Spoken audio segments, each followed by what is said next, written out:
Hello and welcome to Straight Talk. I'm Ayşe Süberker. It's a dispute that lies at the heart of tensions in the Eastern Mediterranean. And with the recent discovery of abundant energy reserves in its rich waters, the decades-old issue of a divided Cyprus just got more complicated. With a peace process marred in deadlock, international negotiators are planning to meet next month in an attempt to succeed where others failed. The island has been divided between Greek and Turkish Cypriots since 1974. But now Turkey and the new president of the Turkish Republic of Northern Cyprus want a two-state solution, something that has never been seriously discussed before. Andrew Hopkins reports. When Ersin Tatar became the president of the Turkish Republic of Northern Cyprus in October, he said he would push for a two-state solution on the island. Decades of UN-backed talks have shown little progress in pursuit of a federation, so he says it's now time for something new. We deserve our sovereignty. We are the voice of Turkish Cypriots. We deserve independence. We are fighters. We are fighting to exist within the Turkish Republic of Northern Cyprus. He's been backed all the way by the Turkish government.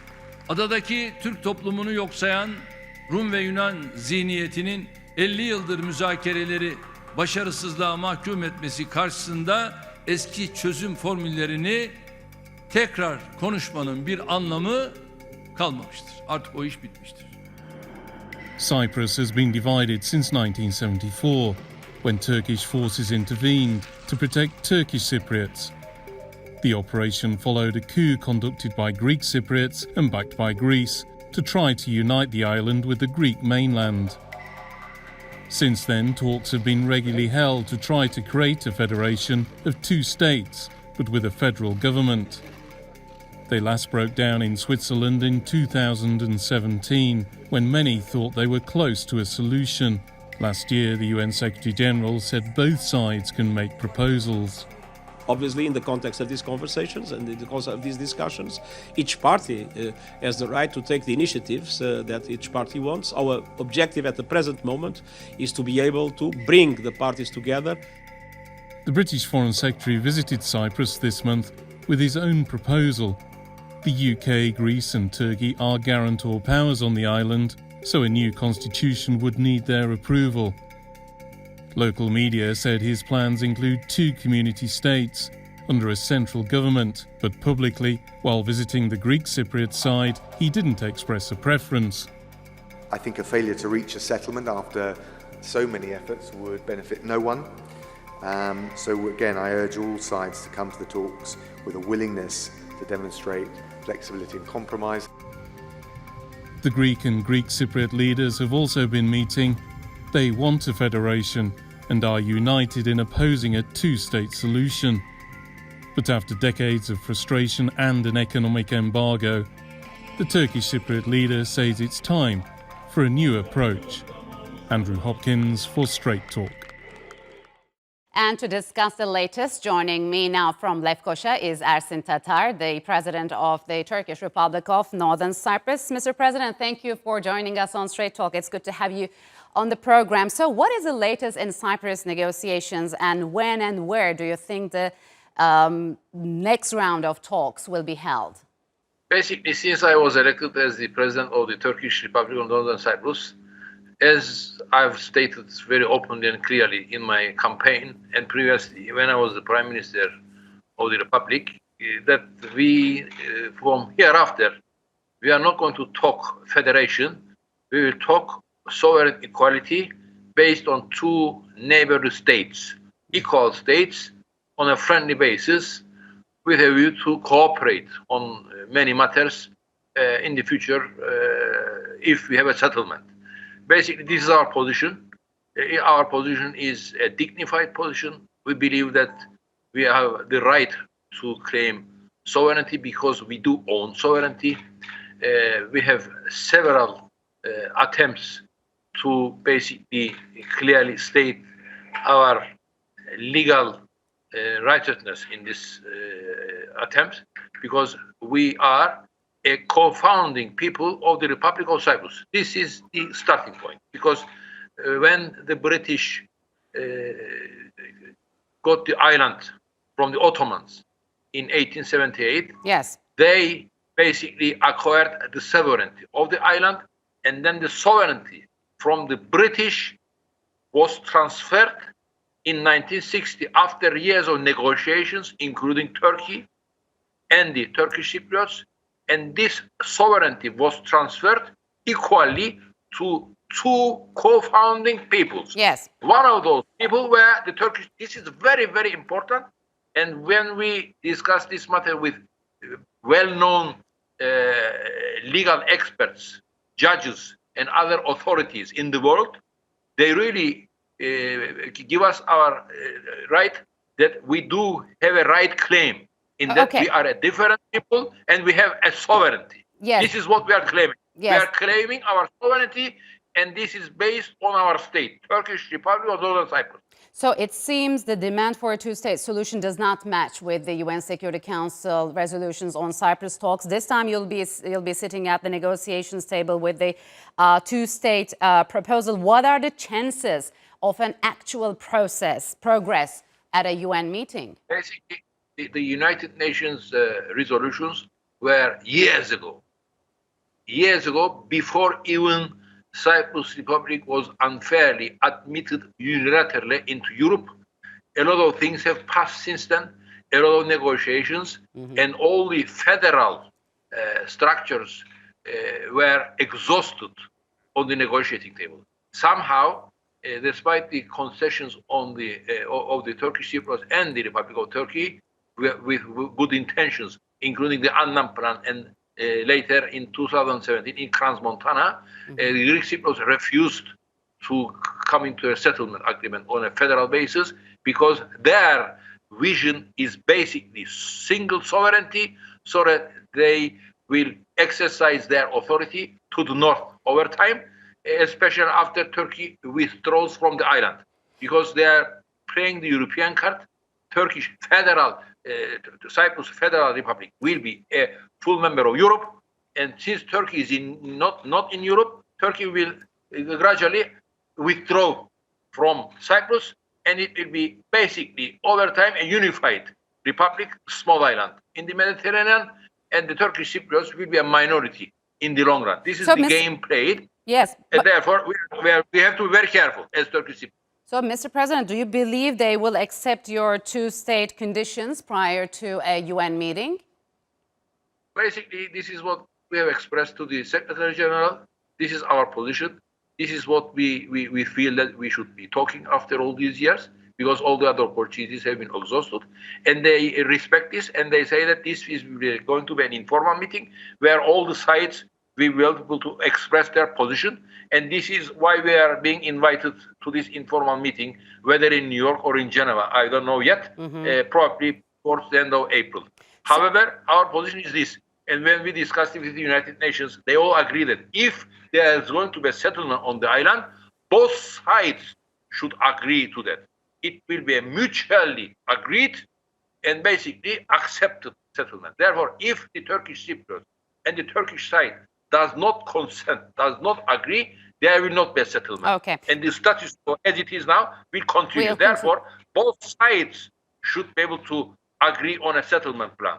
This is where our strength lies. Yeah, but Mr. President, you already have two states on the island. Yes. What is the way forward? How would realities change on the ground? I mean, could this evolve into, let's say, a confederation in the end?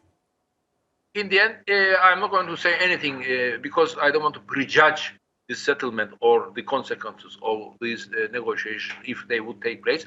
But our position is basically we have a Turkish Republic of Northern Cyprus.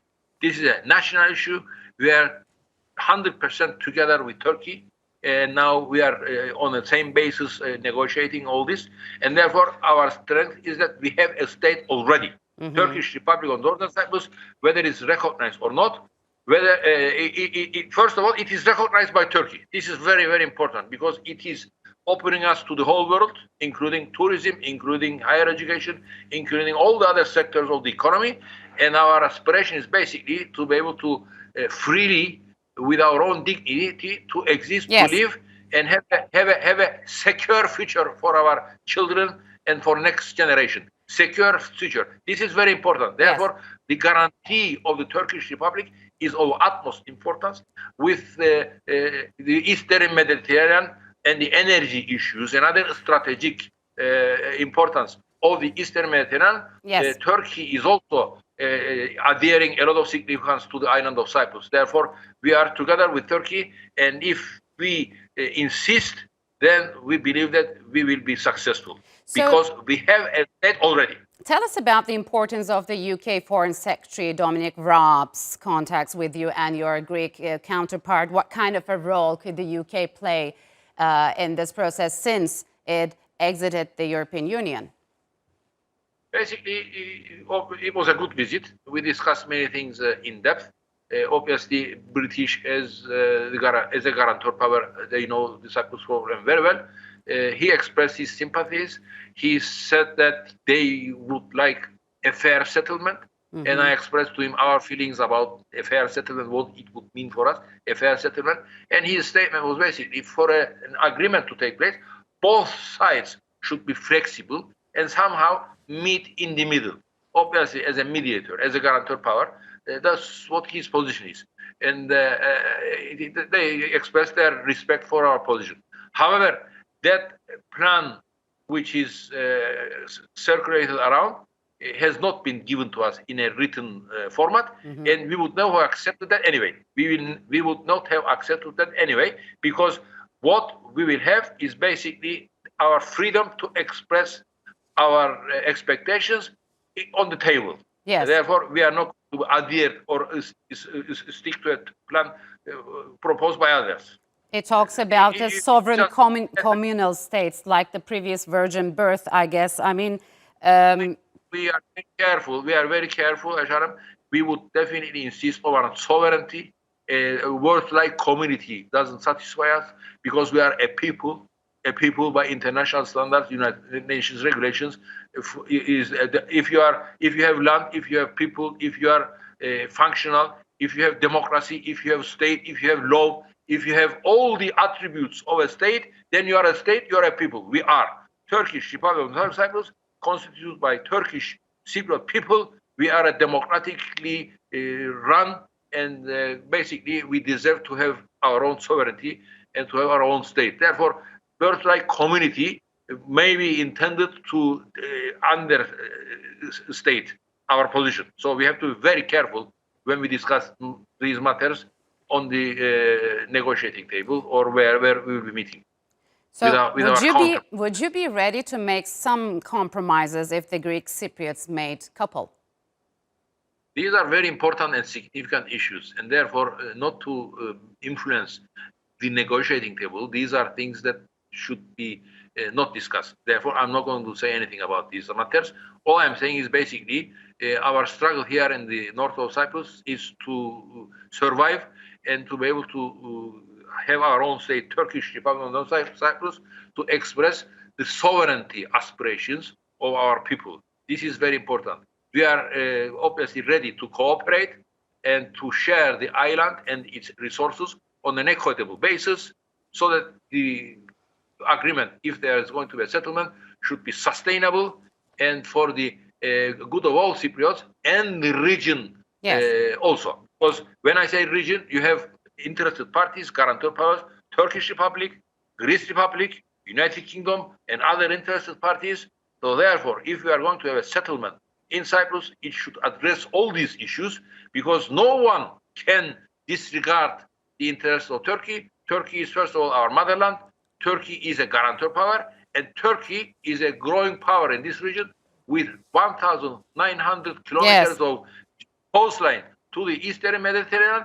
Therefore, what the Turkish Republic says is very important, and my strength is basically that the policy that I am now advocating is 100%, as you know, supported by the Turkish Republic.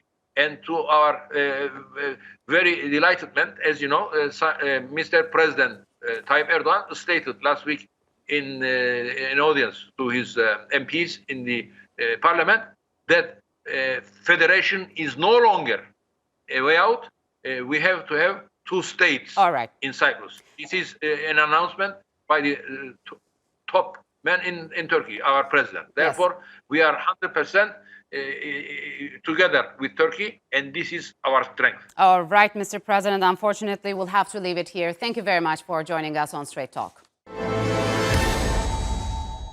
It was the single deadliest massacre of Turkish citizens by the PKK terror group in years. 13 killed execution style in a cave complex in northern Iraq. The victims had been taken hostage over the past few years, and their rescue was a top priority for the Turkish military.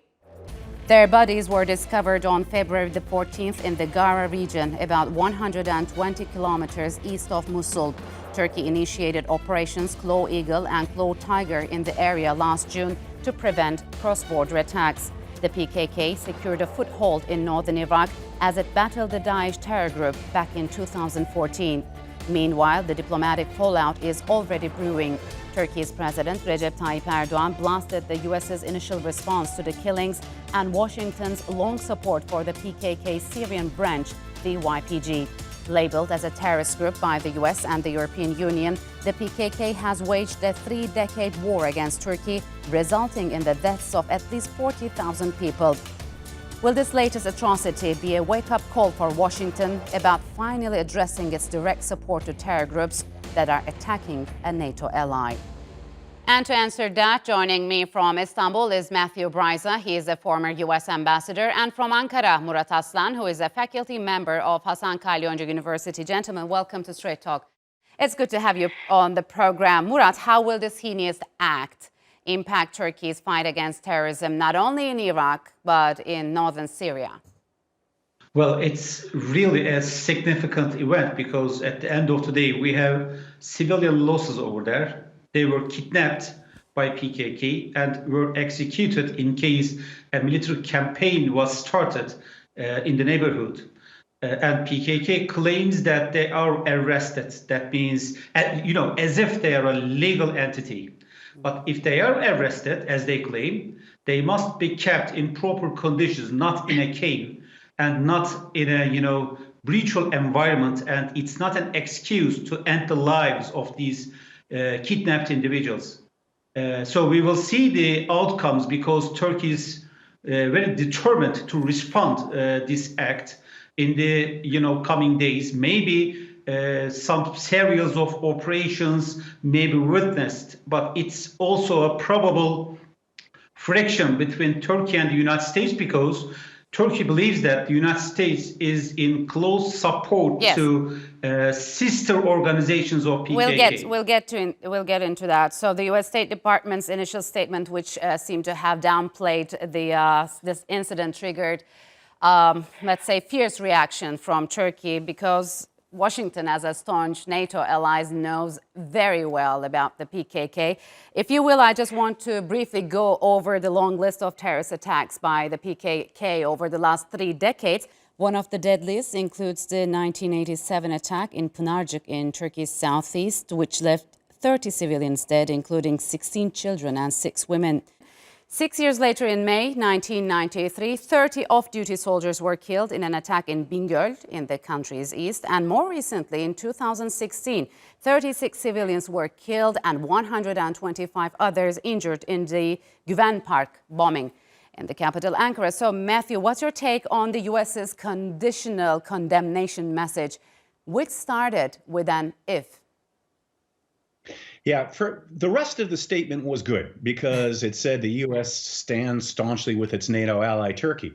But having drafted a lot of public statements while serving at the White House and State Department about U.S.-Turkey relations, even about the PKK, it's really inappropriate to add that conditional statement, that if, because NATO ally Turkey told Washington that this discovery was made of this heinous crime in the middle of an anti-PKK operation. So by including that phrase, if confirmed, it means that the State Department was calling into question the veracity of the report and therefore whether Turkey was telling the truth. There's nothing to be gained by including a conditional phrase like that. I think what it shows is just how deep the mistrust is now between Washington and Ankara, and that's got to turn around. So how is it going to turn around, Murat? How could the two countries cooperating in fighting terrorism under such circumstances and this mistrust? There's already ongoing cooperation against countering terrorism between the United States and Turkey. But the problem is if it's already functional or not. It seems that it's not functional because the spokesperson explanation with a conditionality shows that there's a bias towards Turkey counterterrorism efforts just in the offices of the State Department.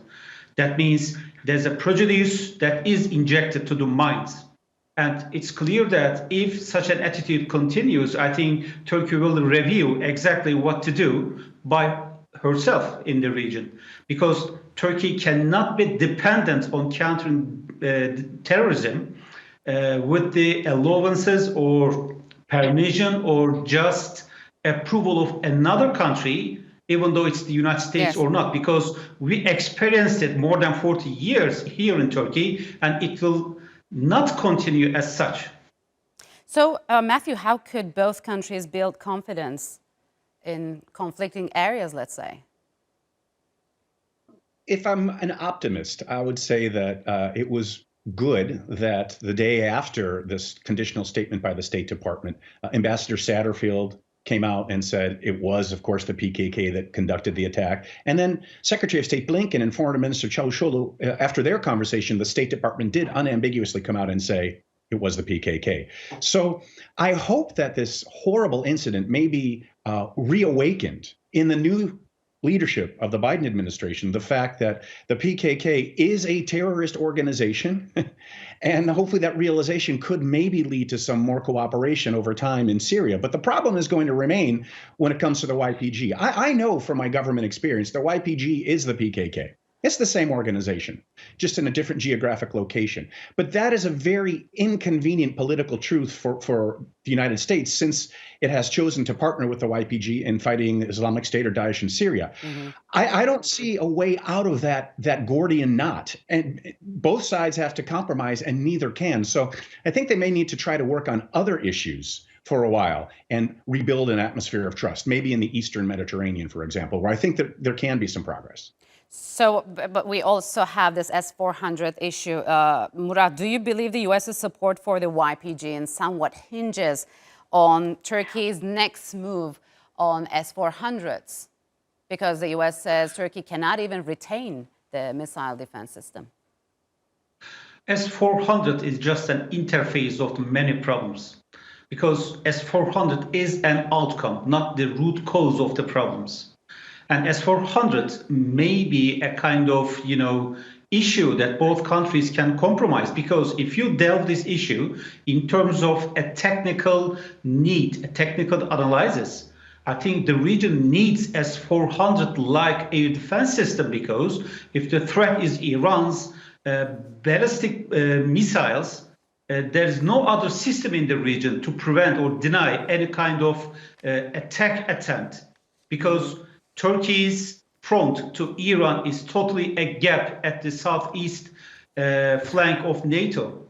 So I think there must be a coordination regarding S-400. Maybe they can, analyze exactly what gaps we have as alliance, and they can conclude a common agreement.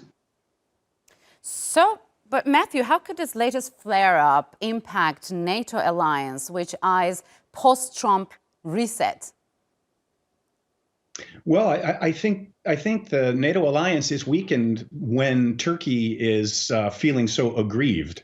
And President Erdogan even made a remark alluding to maybe because of the lack of respect for Turkey's worries about PKK, maybe Turkey isn't so interested in being part of NATO anymore. I don't think Turkey's going to leave NATO, but there are, France has been questioning whether Turkey belongs in NATO. So this is a serious problem, and I don't see any compromise possible or readiness, I should say, in Washington to compromise on S-400s. As you said, Aisha, the Biden administration's position is the same as the Trump administration. Turkey must not activate those missiles. And President Erdogan's been as clear as he could possibly be. He said, of course, we're going to activate them, and a deal's a deal. So both of these issues, YPG and S-400, are causing an impasse in U.S.-Turkey relations. And I'm an optimist at heart, but I'm not so optimistic that there's an easy way to resolve either of these. And we could be in for a very difficult path for a long time in U.S.-Turkey relations and Turkey's relations with the rest of NATO.